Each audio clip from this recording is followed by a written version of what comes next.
Southern Appalachia and the Ozarks form a significant part of the American Bible Belt, so it's not surprising that cultural conservatism is a fundamental part of the Ulster American or Scots-Irish identity, and it is certainly reflected in the regional voting patterns. As David Hackett Fisher suggested in his Albion Seed, and as I pointed out in another essay, the heirs of the border British were keen to cast their votes for candidates who promised them the greatest opportunity to retain their sense of natural liberty. Today on The Vantage Point, we will see that the ethnic hegemony of the Scots-Irish or the Irish Protestants in southern Appalachia and the Ozarks form a distinctive, more conservative voting pattern in comparison to the ethnically diverse counties in central Appalachia. I will also show that the two elections of President Barack Obama produced no significantly different voting patterns in either southern or central Appalachia. That discussion argues that despite the claims of left-leaning pundits that the president's biological race and ethnic identity made no difference in how the people of those two regions voted. The votes cast for the two major parties in 2004, 2008, and 2012 instead show a regional preference among southern Appalachian and Ozark people for candidates who have a regard for their culture and long-standing established ways of life.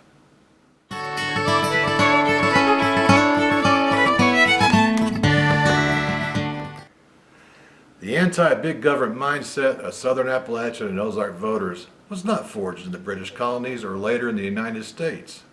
It was born thousands of miles away and centuries ago in the contested spaces of Britain, Ireland, France, Wales, and the Palatine, which is a part of modern-day Germany. Because so many Protestant members of those nations were drawn to the north of Ireland during the reign of the Stuarts in the 17th century, it's difficult to know whether a person named John Sevier in East Tennessee should claim an Irish or French ancestry. The same can be said for descendants of Welsh, Scottish, and Germanic folk who live in Appalachia and the Ozarks. Nevertheless, just as the earliest immigrants from those lands brought their desire for religious liberty with them, they also brought to the western shores of the Atlantic a general disdain for centralized power in more secular matters. In fact, what is often ignored is how the impetus for their migration to America was born in political oppression.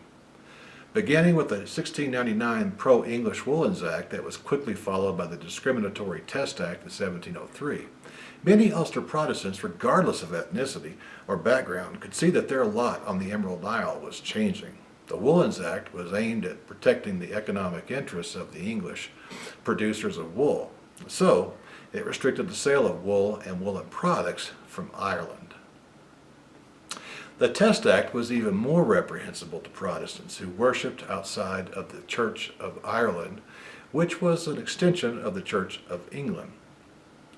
Members of the Quaker, Baptist, Presbyterian, and other dissenting communities were not allowed to be married or buried unless the ceremony was conducted by the monarch's clergy.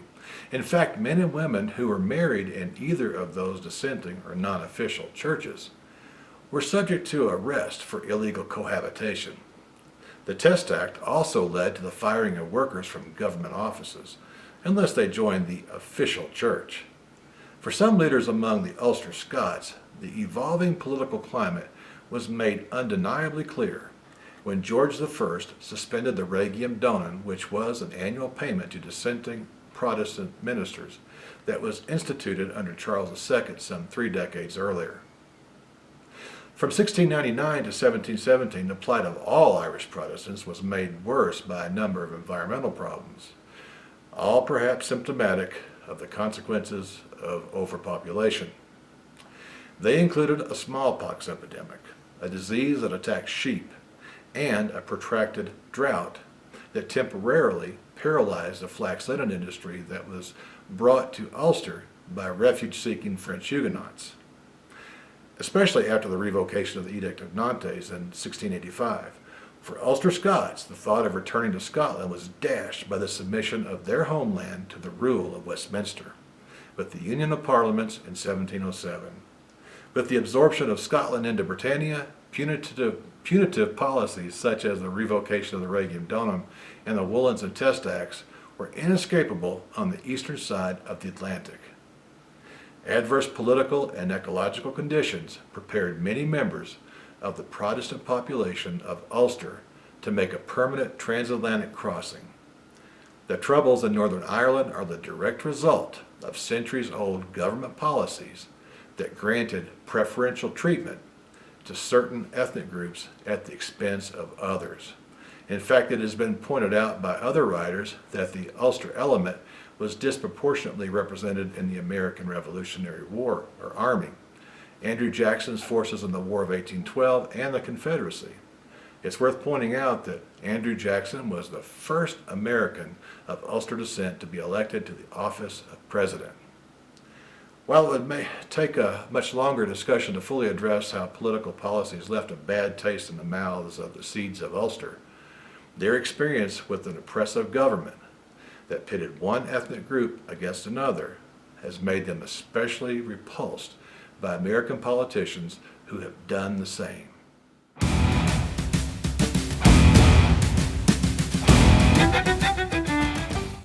The lack of outrage among media personalities when presidential candidate Barack Obama declared in 2008 that people who opposed his view of the world were bitter clingers shows how little they know about cultural diversity. Just as the populations of Africa and Asia are made up of thousands of ethnic groups, the descendants of Europeans represent dozens of ethnicities. It's too tempting to think of voting patterns as nothing more than regional expressions of preferences for candidates. Because of the simplistic way in which the federal government defines cultural diversity, which is based more on racial characteristics such as African American or Black, White, Asian, Native American, and Hispanics, than it is by ways of life, Americans are led to believe that all members of a particular racial group share the same culture, which is not true.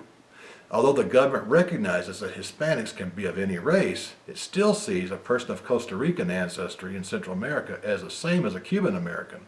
The government's ethnic classification also views an American of Syrian origin as belonging to the same group as a person whose ancestors sailed on Viking longships and thought Beowulf was a masterpiece when it was first published.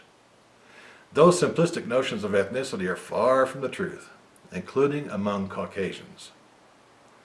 Ethnic values among white Americans can be seen in regional voting patterns. As a case in point, consider the differences between Appalachian voting patterns in Ohio and Alabama. According to the Appalachian Regional Commission, 32 counties in Ohio are classified as Appalachian, whereas 37 counties in Alabama are so named. The 32 Appalachian counties in Ohio cast 54% of their ballots for George W. Bush in 2004. In the same election, 37 Appalachian counties in Alabama cast 66% of their vote for the Texan. I conducted a statistical test on 2004 voting patterns in the Appalachian counties of those two states, and there was a significant difference between them. I then conducted further tests on the 2004, 2008, 2012 voting patterns in Ohio's Appalachian counties, and I found no significant difference among the three elections. I also made similar comparison with respect to those three elections in the Appalachian counties of Alabama. As it turns out, there were no significant differences in the voting patterns among those counties in the uplands of that state. This means that both regions cast votes for George W. Bush in the same way as they did for John McCain in 2008 and Mitt Romney in 2012. It also means that John Kerry and Barack Obama likewise attracted the same percentages of votes. While Southern white folks vote more conservatively than folks in Central Appalachia who are also white, voting patterns were consistent across three presidential elections.